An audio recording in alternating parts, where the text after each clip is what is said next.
Somos a força do coletivo. Somos a vontade de juntos fazermos mais. Somos a mão que incentiva. O primeiro passo de um salto. Somos a alegria do encontro.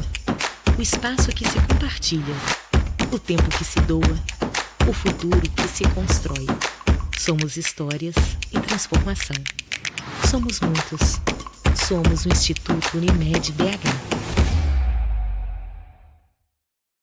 Como é bom quando a gente constrói uma relação de confiança. Há 80 anos, a cultura inglesa vem junto com os mineiros, formando cidadãos bilíngues para o mundo. Acreditamos que a educação faz parte do crescimento de uma sociedade. Por isso, no nosso aniversário, o presente é para os belo-horizontinos. Venha fazer parte da família Cultura Inglesa e ganhe 50% de desconto nos cursos ao vivo pela internet. Cultura Inglesa, 80 anos de história e amor por BH. A Melita tem sempre um café fresquinho para você sentir mais a vida.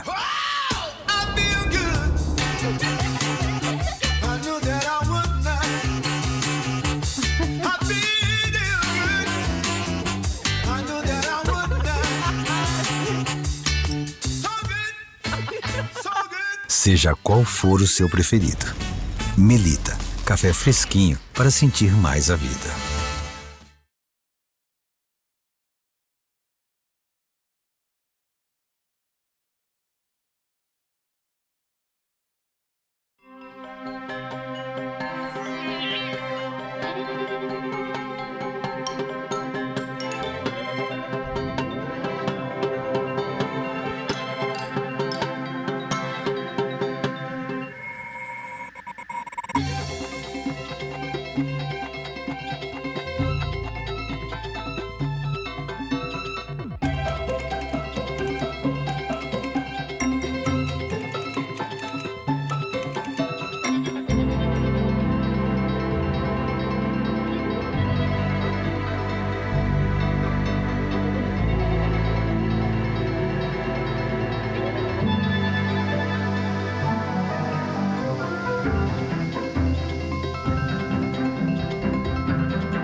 Boa noite.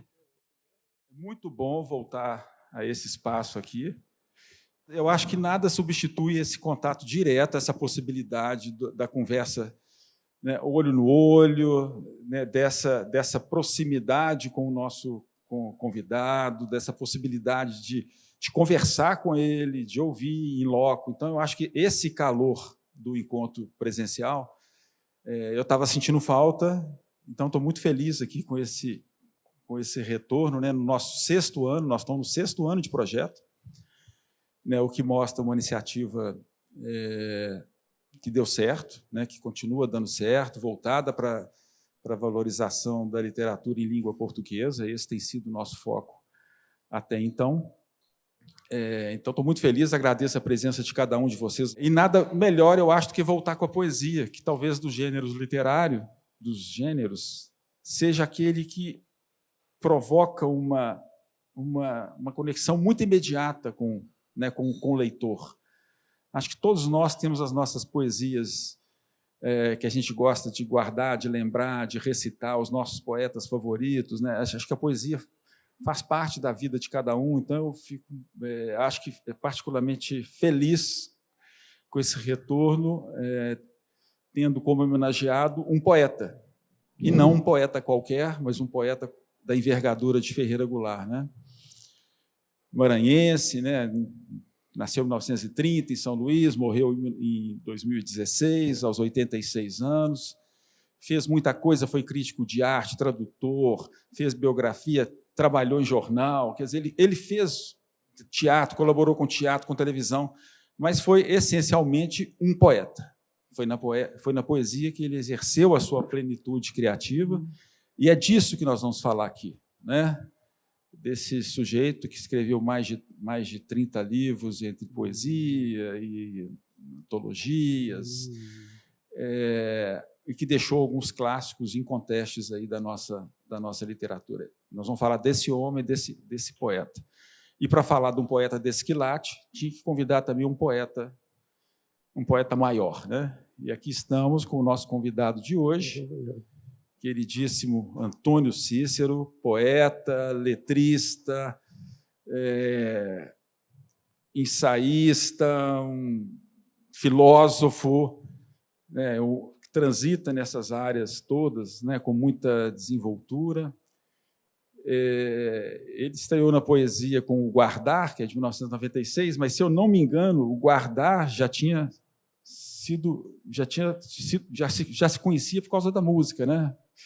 Assim, o Cícero tem uma coisa muito forte nele, que é a questão do letrista, né, de muitas parcerias com a irmã, com a Marina Lima, mas não só com ela, né?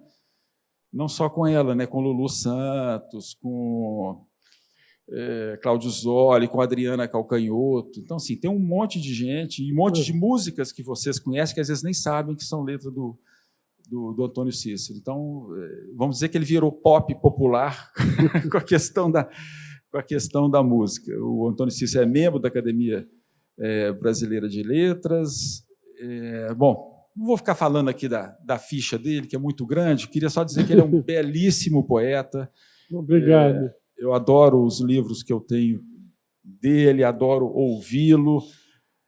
Nesses últimos dias nós conversamos bastante, sempre teve uma das conversas, nós ficamos 40 minutos e ele recitando alguns poemas, lendo alguns poemas favoritos do Goulart. Será que e esse? Eu falei, não precisa mais nada, só a gente ficar falando dos poemas do Goulart já vai ser muito bom. Então, obrigado pela presença, Antônio Cícero. A palavra agora é com você. Primeiro, boa noite. Para mim é um prazer muito grande, uma honra para mim ter sido convidado para falar aqui com vocês e para falar sobre o Ferreira Goulart. O Ferreira Goulart, um dos aspectos mais interessantes é a quantidade de fases diferentes pelas quais passou a sua poesia. Então, ele muda muito de um ponto para outro. A primeira coisa que ele escreveu, quer dizer, que publicou, foi um livro chamado Um Pouco Acima do Chão, que ele escreveu com 18 anos. Publicou com 18 anos, na verdade. Publicou quando tinha 18 anos. Acontece que esse livro não existe mais, não se tem. Foi publicado, aparentemente, pelos recursos dele mesmo. Mas ele não era de uma família rica. Eu não sei como é que foi feito. Há um mistério em torno disso para mim. Porque ele publicou esse livro quando bem jovem, e ele mesmo rejeitou o livro em pouco tempo. Era um livro em que ele publicou poemas, sobretudo com formas tradicionais, métricas tradicionais, rimas, poemas ligados muito ao parnasianismo, quer dizer, as formas mais tradicionais, exatamente. Não é? Tudo isso a gente sabe porque ele nos diz. Mas nós não temos nenhum exemplar desse livro, não existe isso. Que eu saiba, não existe. E então é impossível julgar realmente. Agora, ele próprio, aí essa foi a primeira fase, então, que a gente não conhece. Ele próprio, em pouco tempo, ele veio para morar no Rio de Janeiro. E ele era do Maranhão, vocês sabem, de São Luís. Ele veio para o Rio de Janeiro e ele tomou contato com a poesia modernista da época, com a poesia de Carlos Drummond de Andrade, de Manuel Bandeira, de Murilo Mendes, entre muitos outros. E, com isso, mudou não só a poesia dele, mas a concepção de poesia. Quer dizer, como ele achava que podia ser. O livro seguinte, Esse primeiro livro foi publicado em 49, o seguinte em 54. Quer dizer, se chamou Luta Corporal. O próprio nome Luta Corporal indica uma certa atitude dele diante da poesia. Ele achava, ele declarou algumas vezes, que a poesia, na verdade, tinha que interferir, mudar, mexer com a própria linguagem, mudar a própria linguagem. Havia uma relação meio de luta entre a poesia e a linguagem, aparentemente, na cabeça dele. Né? Por isso chamou-se luta corporal. E ele começou a ver a poesia que ele tinha feito antes, no outro livro, que ele desapareceu, provavelmente por causa dele mesmo. Ele começou a ver como uma espécie de tateio inicial. Foi um comecinho, que não valia a pena, por isso ele não conservou. Não valia a pena conservar aquela primeira parte. Bom, a primeira parte desse segundo livro, Luta Corporal, a primeira parte tem a ver, remete ao primeiro livro, porque são 7 poemas, chamados 7 poemas portugueses. Quer dizer, ele usa em primeira parte do segundo livro, ele usa a poesia metrificada, a poesia rimada, a poesia tradicional, em suma. Há, na verdade, nessa primeira parte, um poema belíssimo dessa parte portuguesa, da parte dos poemas portugueses. Um dos poemas portugueses, um dos 7 poemas portugueses, o número 4, diz assim, eu acho muito bonito, diz assim: nada vos oferto além destas mortes de que me alimento. Caminhos não há, mas os pés na grama os inventarão. Aqui se inicia uma viagem clara para a encantação. Fonte, flor em fogo, que é que nos espera por detrás da noite? Nada vos suvino, com a minha incerteza vos ilumino. Vejam que é um poema extraordinário, na verdade. E é um dos 7, quer dizer, do comecinho, que ele rejeitou, né? Não que ele tenha rejeitado esses poemas, mas rejeitou a forma em que eles eram produzidos. Depois desses poemas portugueses, vêm outros poemas extraordinariamente belos, na minha opinião, que eu confesso que quando eu os conheci pegando um volume na biblioteca de meu pai, e fiquei impressionadíssimo com esses 2 poemas que eu vou ler em seguida, que são o galo e o outro a galinha. Galo, galo. O primeiro chama-se, na verdade, Galo, Galo. E o segundo é Galinha. O galo no saguão quieto. Galo, galo de alarmante crista, guerreiro medieval. De córneo, bico e esporões, armado contra a morte, passeia. Médios passos. Inclina a cabeça coroada dentro do silêncio. Que faço entre coisas? De que me defendo? Anda no saguão. O cimento esquece o seu último passo. Galo. as penas que florescem da carne silenciosa, e o duro bico, e as unhas, e o olho sem amor.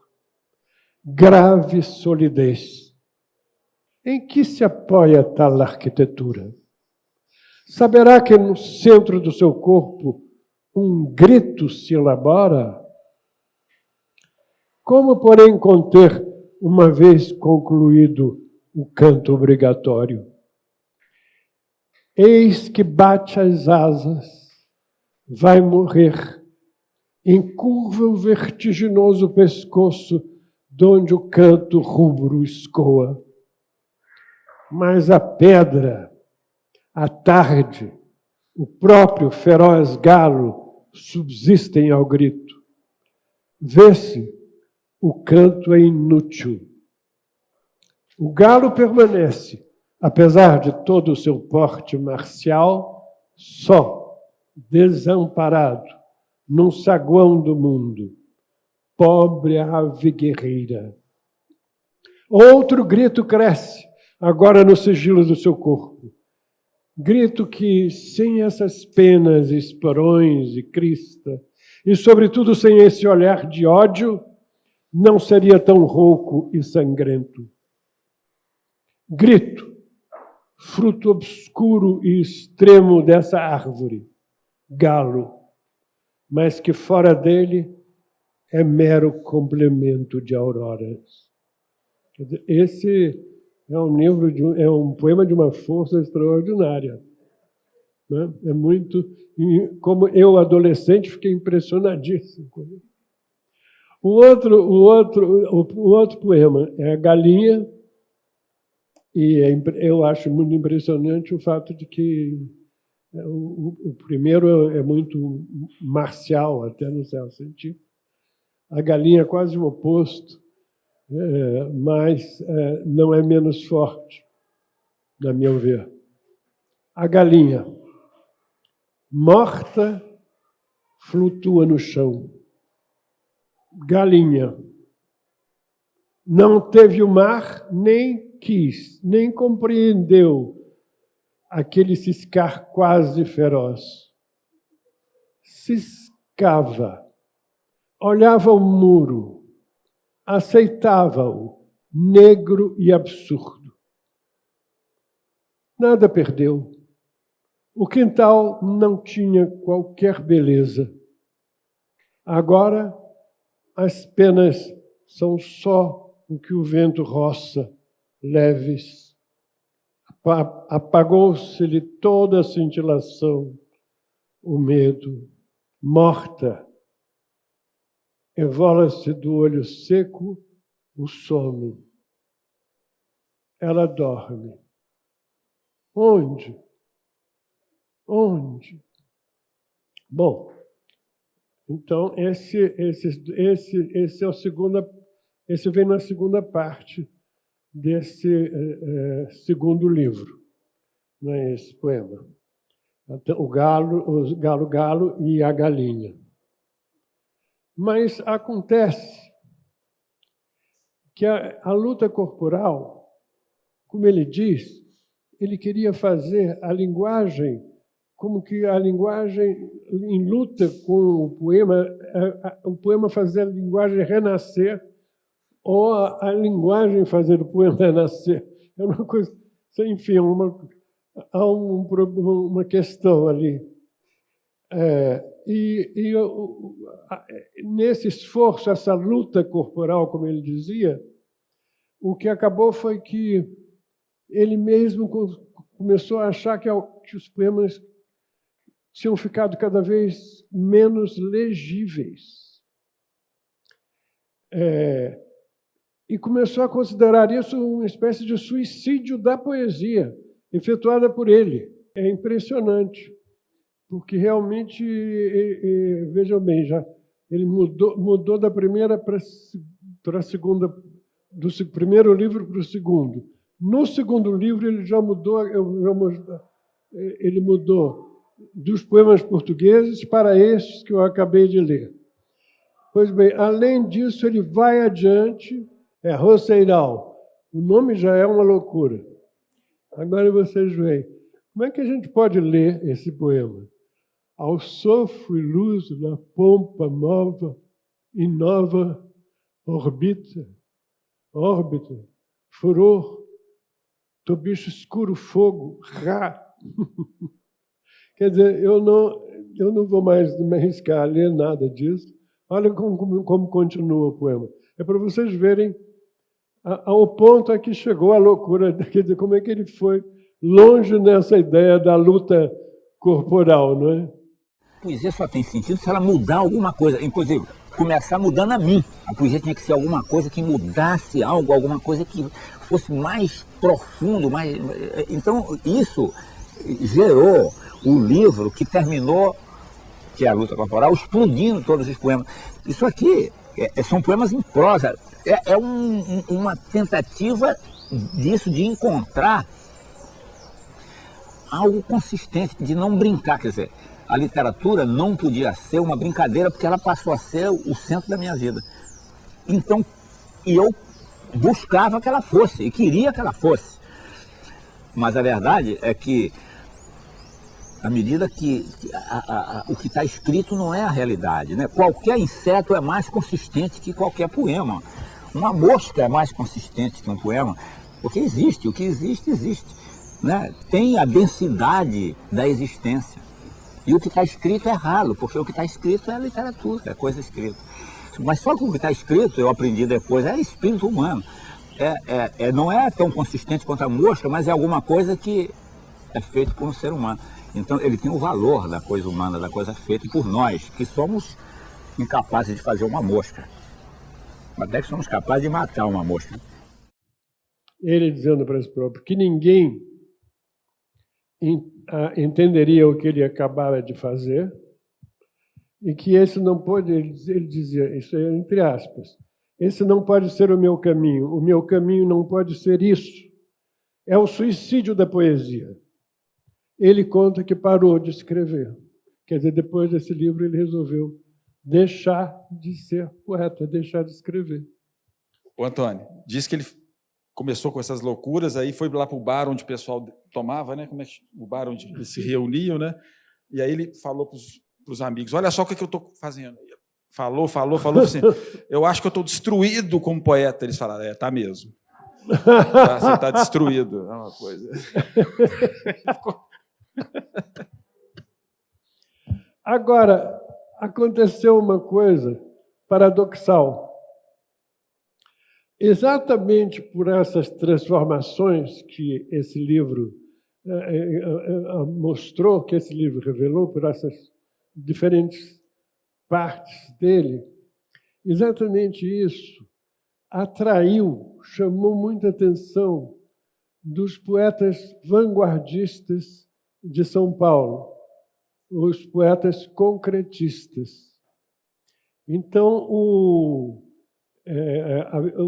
Augusto de Campos, Haroldo de Campos e Décio Pinhatari, que eram os três principais, né, que criaram o movimento concretista, né, tinham criado o grupo da revista Neugandres. Em 1955, a gente viu que esse livro do Goulart foi de 54, saiu em 54. Em 55, Augusto, tendo entrado em contato com Goulart, acabou levando o Goulart a participar do movimento da poesia concreta, cujo lançamento público da poesia concreta se deu em São Paulo, em dezembro de 56, e no Rio de Janeiro, em fevereiro de 57. Ainda em 57, os poetas concretos publicaram obras no suplemento dominical do Jornal do Brasil, que na época era dirigido por Mário Faustino. Pois bem, em julho, olha como as coisas mudam. Em julho de 57, Goulart leu um artigo de Haroldo de Campos, chamado Da Fenomenologia da Composição à Matemática da Composição, em que ele, como concretista, ele considerava que, na verdade, havia um progresso, em certo sentido, de uma poesia como orgânica, como algo orgânico, né, uma palavra trazendo outra, a uma poesia como algo matemático, que vem da matemática. Você primeiro compõe matematicamente, por assim dizer, o que você vai escrever, o poema que você vai fazer. Quando Goulart leu isso, ficou indignado com essa ideia de transformar a poesia em algo matemático e rompeu com o movimento. E aí mas, de qualquer maneira, vejam bem como é complicada a coisa dele. De qualquer maneira, entre 57 e 58, ele publicou vários dos poemas concretos dele. Um deles é o Mar Azul, que até já apareceu aqui hoje. Mar Azul, Mar Azul, Marco Azul, Mar Azul, Marco Azul, Barco Azul. Mar Azul, Marco Azul, Barco Azul, Arco Azul. Mar Azul, Marco Azul, Barco Azul, Arco Azul. Mar Azul, Marco Azul, Barco Azul, Arco Azul, Ar Azul. No final, vocês veem que há uma coisa concreta, se dá tanto no nível do visual, que é o mais comum, que se associa ao concretismo, quanto na própria sonoridade da coisa, né? E tem isso, que é interessante. Em 1960, ele publicou um volume chamado O Vil Metal, com poemas esparsos que haviam sido publicados entre 54 e 60. Um desses poemas, aliás, Ocorrências, ficou extremamente popular e vale a pena ler. Ocorrência. Aí, o homem sério entrou e disse: "Bom dia." Aí, o outro homem sério respondeu: "Bom dia." Aí, a mulher séria respondeu: "Bom dia." Aí, a menininha no chão respondeu: "Bom dia." Aí todos riram de uma vez, menos as duas cadeiras, a mesa, o jarro, as flores, as paredes, o relógio, a lâmpada, o retrato, os livros, o mata-borrão, os sapatos, as gravatas, as camisas, os lenços. Esse poema ficou muito popular, curiosamente, na época, né? Uma coisa curiosa. Bom, em 59, vejam bem, 57, aquela aconteceu o negócio do Haroldo, 58, coisa. Em 57, ele escreveu o Manifesto Neoconcreto. E esse Manifesto Neoconcreto teve uma influência imensa sobre as artes plásticas.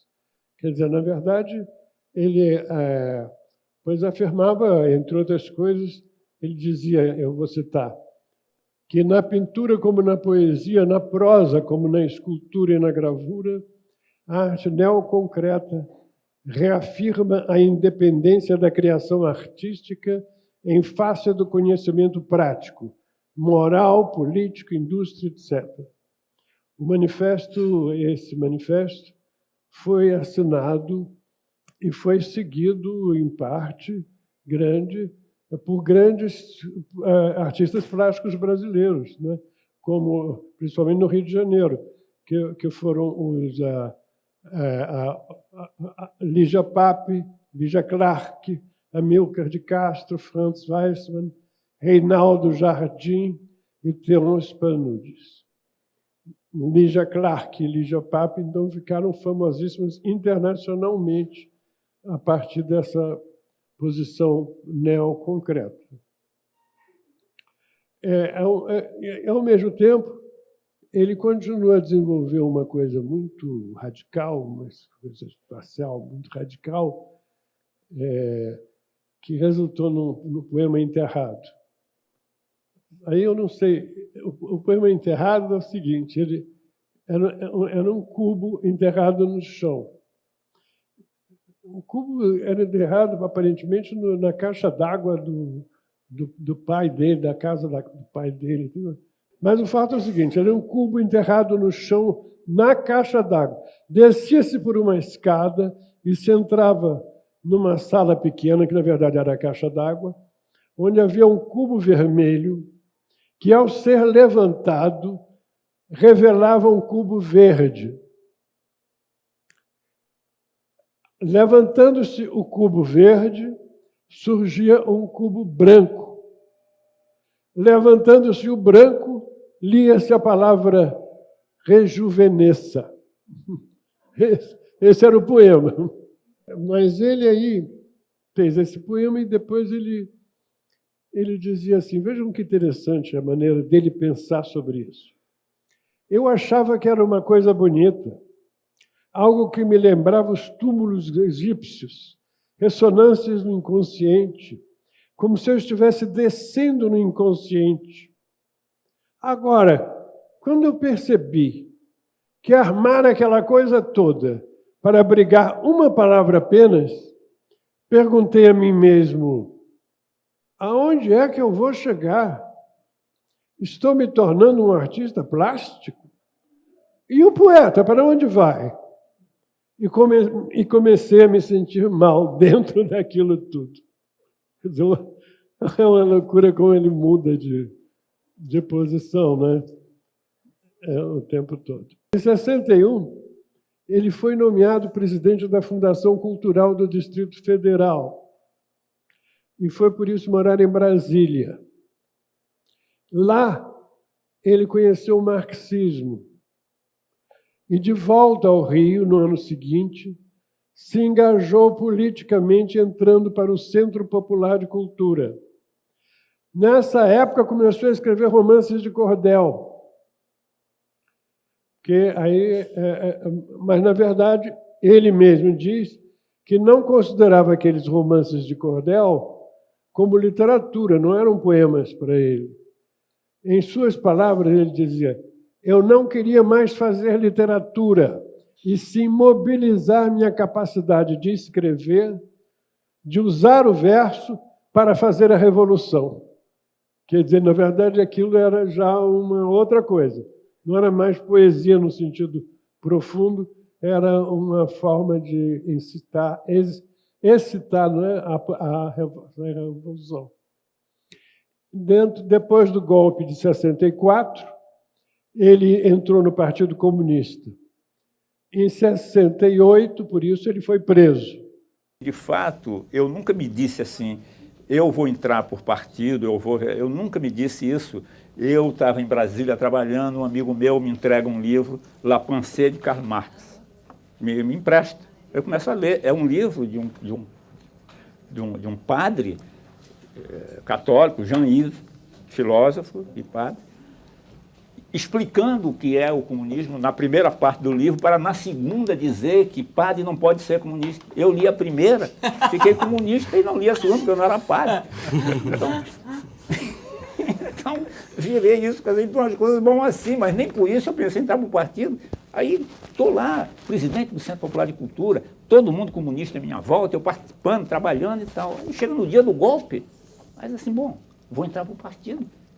Primeiro porque eu simpatizo com quem está levando cacete, quer dizer, então agora vai começar o diabo, tem que estar com eles, eu não posso ser companheiro deles enquanto está tudo bem, e depois, na hora do coisa, até logo que eu... Não, agora é hora de estar junto. Em 71, ele conseguiu partir para o exílio, foi exilado. Foi para Moscou, depois para Santiago de Lima e, finalmente, Buenos Aires. Foi em Buenos Aires, depois Allende caiu, ele foi para Buenos Aires. Em 75, publicou um livro chamado Dentro da Noite Veloz, que era uma temática política ainda, mas em que a qualidade dos versos voltava a ser o principal. Então, por exemplo, um poema típico disso, que a qualidade passa a ser mais importante, é um chamado 2 mais 2, 2 e 2, 4, que diz: como 2 e 2 são 4, sei que a vida vale a pena, embora o pão seja caro e a liberdade pequena. Como teus olhos são claros e a tua pele morena, como é azul o oceano e a lagoa serena, como um tempo de alegria por trás do terror me acena, e a noite carrega o dia no seu colo de açucena, sei que 2 e 2 são 4. Sei que a vida vale a pena, mesmo que o pão seja caro e a liberdade pequena. Aí já é um poema, é político, mas ao mesmo tempo é um poema de verdade.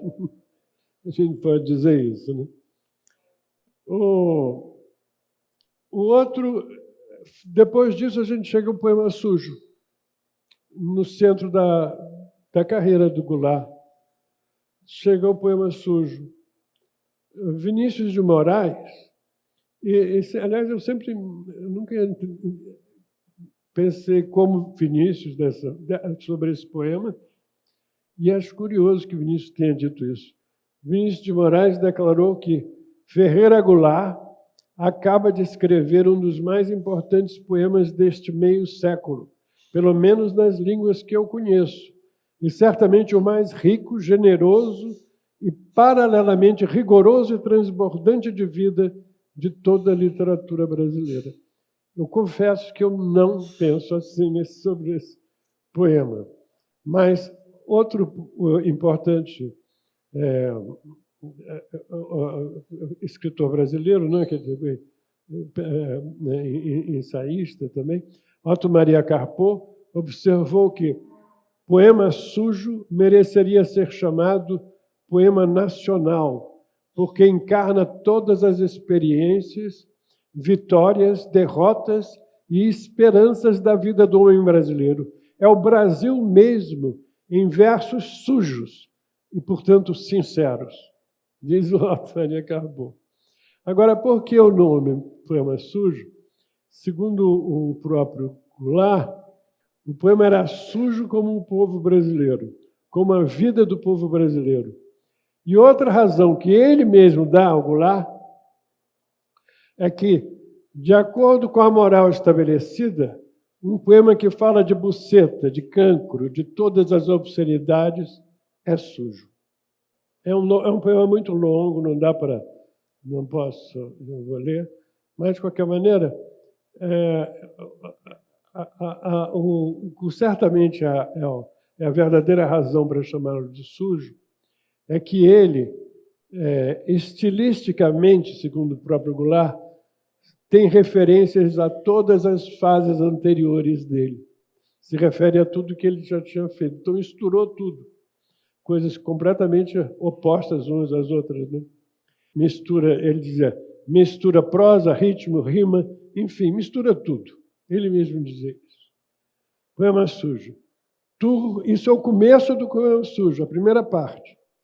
Turvo, turvo, a turva mão do sopro contra o muro escuro, menos que escuro, menos que mole e duro, menos que fosso e muro, menos que furo escuro, mais que escuro, claro, como água, como pluma, claro mais que claro, claro, coisa alguma e tudo, ou quase, um bicho que o universo fabrica e vem sonhando desde as entranhas.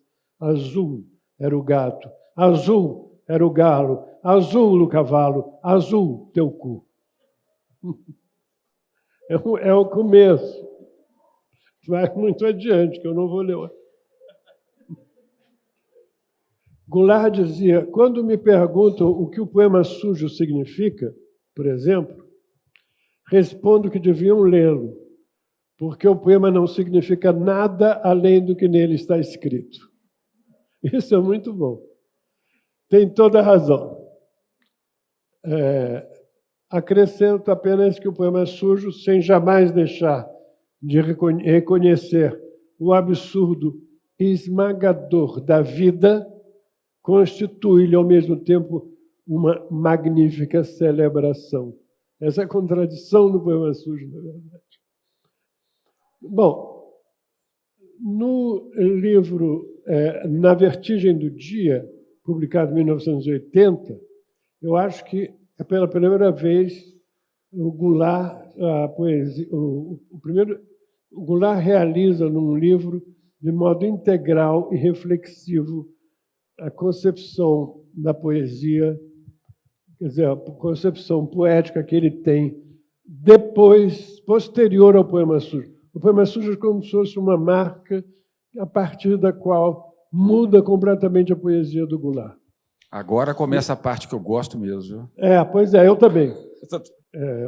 É uma poesia que vale, sobretudo, como poesia, como um monumento que transforma em presente o que seria passado.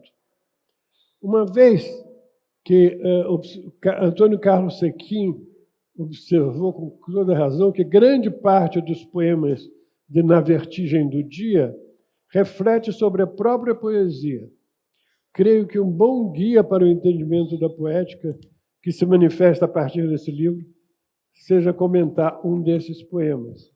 Então, eu vou comentar um poema extraordinário chamado O Poço dos Medeiros. Não quero a poesia, o capricho do poema. Quero reaver a manhã que virou lixo. Quero a voz, a tua, a minha, aberta no ar como fruta na casa, fora da casa. A voz dizendo coisas banais, entre risos e ralhos. Na vertigem do dia, não a poesia, o poema, o discurso limpo, onde a morte não grita. A mentira não me alimenta. Alimentam-me as águas, ainda que sujas e rasas, afogadas do velho poço, hoje entulhado, onde outrora sorrimos. Esse é o famoso Poço dos Medeiros. Né? Você me permite, antes de você ler o próximo? Hein? Imediatamente antes desse do Poço dos Medeiros, sim. Tem um pequenininho que eu adoro, que chama Morte de Clarice Lispector. Então leia, por favor. Mas eu não sei ler como você, não. Imagine. Enquanto se enterravam no cemitério judeu do Caju, e o clarão de teu olhar soterrado, resistindo ainda, o táxi corria comigo à borda da lagoa, na direção de Botafogo. E as pedras, e as nuvens, e as árvores no vento mostravam alegremente que não dependem de nós. Acho demais. É incrível, Saindo do cemitério, do enterro da Clarice. A vida continua, né? É verdade. Bom, depois de Na Vertigem do Dia, o Goulart publicou 3 outros excelentes livros de poesia. Barulhos, em 87, Muitas Vozes, em 99, e Em Alguma Parte Alguma, em 2010. Nessas obras, há profundas e, no entanto, espantosamente claras reflexões sobre a vida, a morte e a poesia. Então eu vi que realmente o livro é diferente. Ele é mais reflexivo. Ele não é mais reflexivo, é mais. Com certeza. Né? Então ele tem menos alquimia, quer dizer, os livros meus há uma alquimia verbal muito forte, muito intensa, né? Quer dizer, é uma coisa que sempre me fascinou muito na poesia e eu sempre procurei ter isso na minha poesia, quer dizer, a tal ponto que o livro Barulhos, quando ele termina com o poema chamado Nasce um Poema. Porque eu sempre achei, de uma certa altura adiante, eu comecei a compreender que a poesia, que o que há, quer dizer, temos a linguagem de todos. E a poesia nasce dessa linguagem de todo mundo. Então, é a prosa. A poesia é um acontecimento na prosa. Então, o poema é o lugar onde a prosa vira poesia. Leamos, por exemplo, a primeira e a última estrofe do extraordinário poema Poroso, do livro Barulhos. Olha a primeira estrofe. De terra te quero, poema, e, no entanto, iluminado. Essa é a primeira estrofe. Vejam a última. De terra, onde para sempre se apagará a forma desta mão por hora ardente. É uma coisa incrível. Na obra seguinte, em muitas vozes, encontra-se um dos maiores poemas da nossa época, na minha opinião. Extravio. Onde começo, onde acabo, se o que está fora está dentro, como num círculo cuja periferia é o centro. Estou disperso nas coisas, nas pessoas, nas gavetas. De repente encontro ali partes de mim, risos, vértebras. Estou desfeito nas nuvens. Vejo do alto a cidade e em cada esquina um menino que sou eu mesmo a chamar-me. Extraviei-me no tempo. Onde estarão meus pedaços? Muito se foi com os amigos que já não ouvem nem falam. Estou disperso nos vivos, em seu corpo, em seu olfato, onde durmo feito aroma, ou voz que também não fala. Ah, ser somente o presente, esta manhã, esta sala. Isso é uma beleza. Essa última estrofe minúscula é uma coisa extraordinária, né? Ah, maravilha mesmo. Em conversa com Ariel Jiménez, o Goulart sintetiza bem a sua poesia. Ele diz assim: não estou enganando ninguém. Meus temas são a morte, a velhice, a fragilidade da vida. Só que existe uma esperança. Sempre procuro dar um sentido à vida e digo isso à minha companheira, ao meu amigo, ao homem que passa na esquina. É da vida, enfim, com todas as suas contradições, suas dores, seu absurdo e também sua beleza e seu mistério, que faço a minha poesia dentro dos limites do possível, é claro. Eu creio que o melhor modo de terminar esta palestra, que já estou bem no final do último livro dele, creio que o melhor modo é deixando que ele mesmo se expresse com um estupendo poema Falar, no último e deslumbrante livro Em Alguma Parte Alguma. Falar. A poesia é, de fato, o fruto de um silêncio que sou eu, sois vós. Por isso tenho que baixar a voz, porque se falo alto, não me escuto. A poesia, na verdade, é uma fala ao revés da fala, como um silêncio que o poeta exuma do pó, a voz que jaz embaixo do falar e no falar se cala. Por isso, o poeta tem que falar baixo, baixo, quase sem fala em suma, mesmo que não se ouça coisa alguma. É uma beleza, né? É uma coisa inacreditável. Agora, tenho que traduzir, se você quer que eu... eu acho sensacional. Quer ler você? Mas tem tantos sensacionais. Agora é sua vez de ler. O Traduzisse, eu vi uma entrevista dele, onde ele fala que ele saiu à rua, assim, ele estava cheio de problemas domésticos, familiares, assim, atordoado, andando pela rua. E aí ele foi parado por um casal e o senhor poeta Ferreira Goulart? Assim, sou poeta. Cumprimentaram, sei o que tem. Aí o casal saiu e ele falou assim, caramba, estou aqui cheio de problema, aí vem alguém me lembra que eu sou um poeta, quem que eu sou, afinal? Aí ele ficou desgovernado, aquela coisa... É a cara dele. A cara dele. Ficou desgovernado e acabou que ele falou que saiu dali já pensando, escrevendo em alguma coisa que acabou virando traduzir-se, né? Que eu acho também que é muito dessa dualidade, né? De quem é o poeta, quem é o escritor. Uma parte de mim é todo mundo, outra parte é ninguém, fundo sem fundo. Uma parte de mim é multidão, outra parte, estranheza e solidão. Uma parte de mim pesa, pondera, outra parte delira. Uma parte de mim almoça e janta, outra parte se espanta. Uma parte de mim é permanente, outra parte se sabe de repente.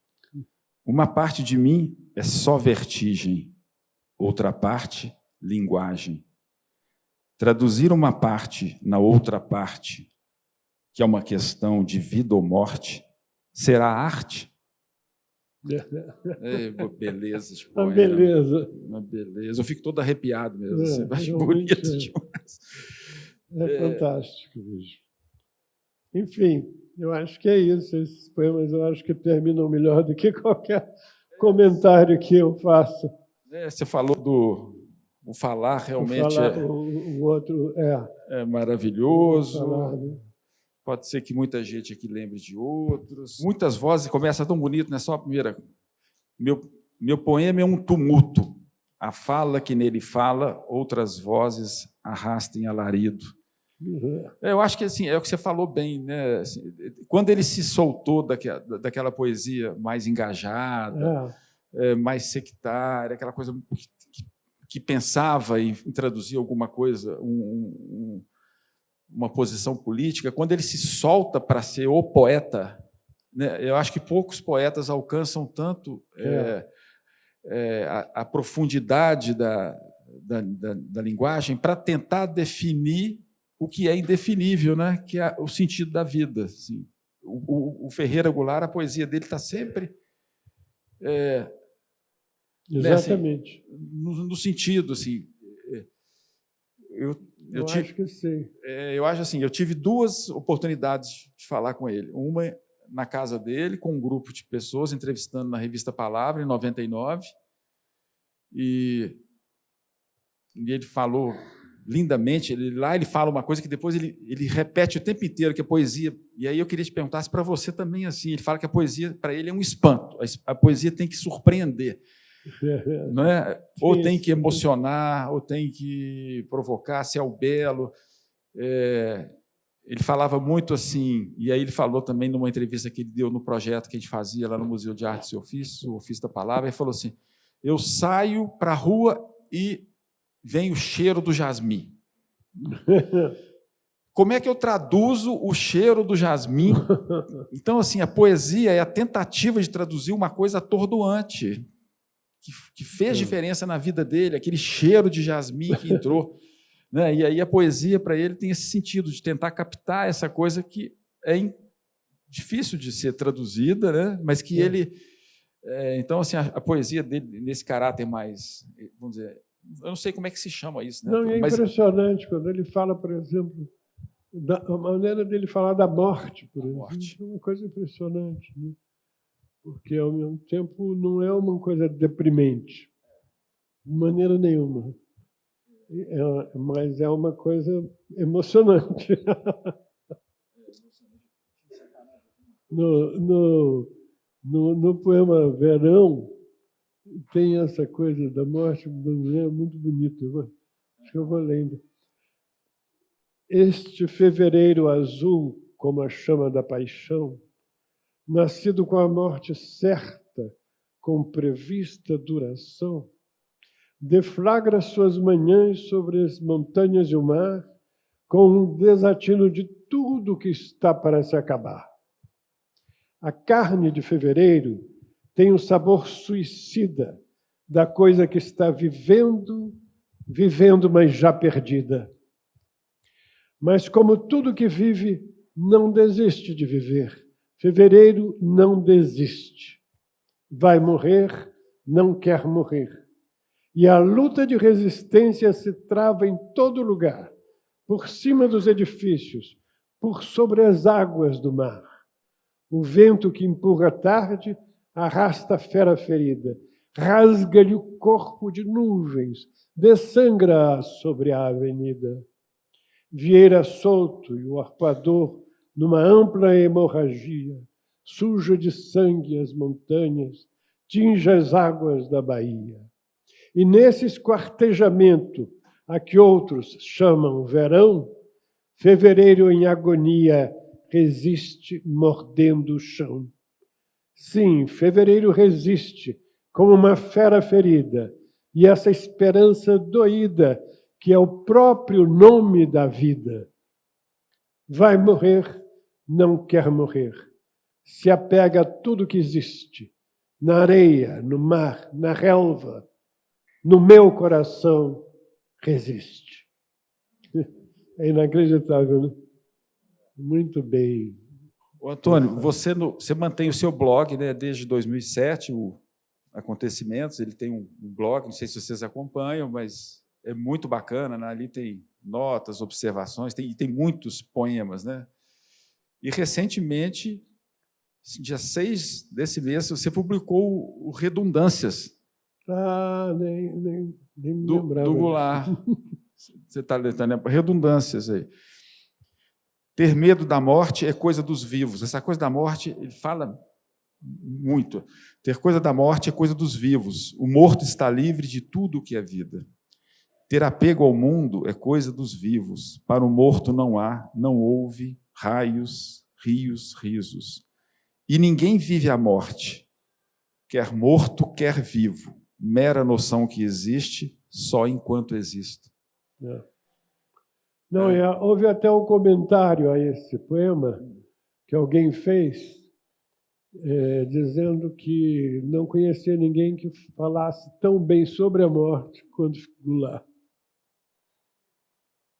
E não deixa de ter uma ponta de razão, embora outros também falem, outros também tenham falado bem sobre a morte. Nessa entrevista que ele deu para a gente, lá para o Ziraldo, ele terminou a entrevista dele falando uma coisa que eu acho tão bonita.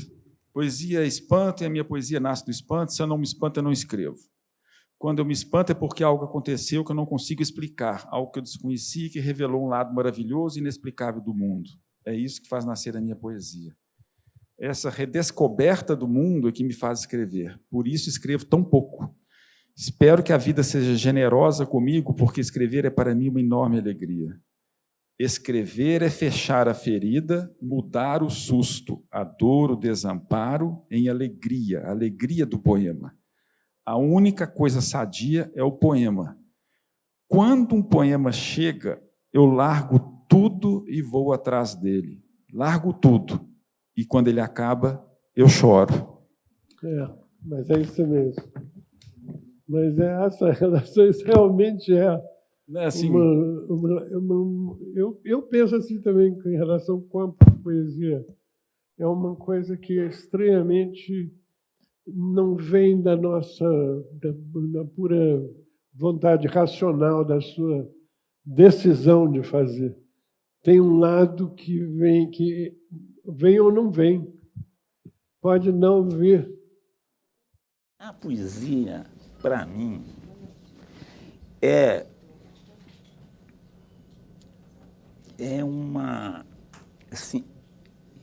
um entender o mundo, porque de fato, quer dizer, eu tenho uma compreensão do mundo como todo mundo tem, porque é impossível viver sem conceituar as coisas. Não é verdade? Eu tenho que explicar o mundo para poder viver, né? Você não pode viver na perplexidade permanentemente. Tem que dar uma explicação, aceitar uma explicação. Então, essa explicação provisória e conveniente, todo mundo tem que ter e eu tenho. Mas, no fundo, eu sei que nada está explicado. Quer dizer, então, há algo fundamental para o qual não há resposta e eu não tenho a resposta. Então, quando eu, em geral, quando eu faço a poesia, é quando o espanto acontece. Quando o espanto acontece, esse tecido conceitual se rompe e o mundo mostra atrás o que está atrás desse tecido, que é o inexplicável. A coisa, seja da alegria, seja do sofrimento, mas é uma coisa que não tem explicação, que transcende qualquer explicação. Então, aí começa a poesia. Então, não tem teoria, não tem nada. É um começar a ouvir aquela voz que está ali. O que é? Tentar captar e transformar aquilo como um intermediário numa coisa audível, compreensível. A ideia que eu tenho, às vezes, é que não é que você é o dono do poema. O poema se torna seu dono. Você é obrigado a fazer tudo que pode para que ele seja o que ele merece ser. E ele já vem merecendo alguma coisa. Aí é que está. O poeta tem que ser aquele que descobre isso, que interpreta o que é que o poema quer ser. Uma coisa. Eu acho que o Antônio passou muito bem pelas diversas fases. A gente vê um poeta que foi um experimentador da linguagem, foi um poeta concreto, neoconcreto, escreveu textos de cordel engajados, escreveu poesia engajada, poesia política, e depois caiu, parece que encontrou, né, um caminho assim, né, dessa densidade, desse lirismo. Eu acho que ele fala... São Luís e Maranhão aparece de forma muito bonita na poesia dele, né? Assim, as peras, as bananas, tem belíssimos poemas, não é, Antônio? Tem sim. Onde ele também fala tem um poema dele lindo que ele fala de um avião que está passando e fotografando a cidade de cima, né? Ou seja, a cidade vista de cima é uma coisa, né? A cidade que ele pisa talvez seja outra. Assim, é muito bonito. Então, e essa fase final